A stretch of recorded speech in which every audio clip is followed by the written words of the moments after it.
Alors il le crucifie, puis se partage ses vêtements, en tirant au sort pour savoir la part de chacun.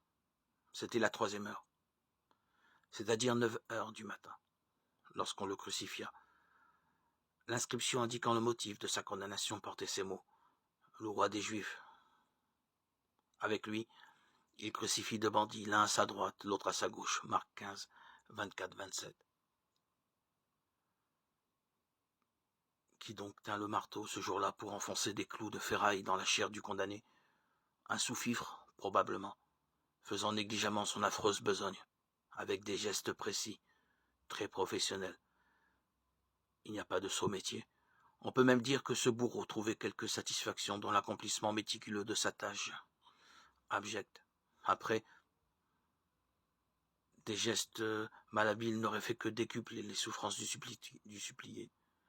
Qui pourra dire à quel point le savoir-faire de notre tortionnaire avait au contraire épargné la victime? Une opération rapide, chirurgicale, euthanasique, si l'on peut dire. De là, si bel ouvrage, ses mains percées, ses pieds troués, qu'elle devait résister à la puissance même de la résurrection. Ne sont-ce pas ces plaies, en effet, que Jésus présentera à Thomas l'incrédule? Si je ne vois pas dans ses mains la marque des clous, si je ne mets pas mon doigt dans la marque des clous, Jean 20, 25.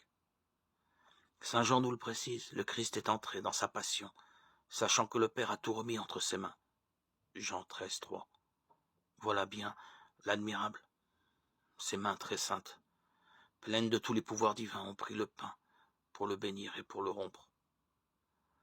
Ses mains plénipotentiaires se sont employées pour le service en lavant les pieds des disciples. Mieux, ces mêmes mains entre lesquelles abondent toutes les richesses divines sont maintenant trouées, laissant couler par leur béance tous les bienfaits du Père sur notre triste monde. C'est bien à cela que vous avez été appelés, car c'est pour vous que le Christ lui aussi a souffert. Il vous a laissé un modèle afin que vous suiviez ses traces. Lui-même a porté nos péchés dans son corps, sur le bois, afin que, morts à nos péchés, nous vivions pour la justice. Par ses blessures, nous sommes guéris. 1 Pierre 2, 21-24.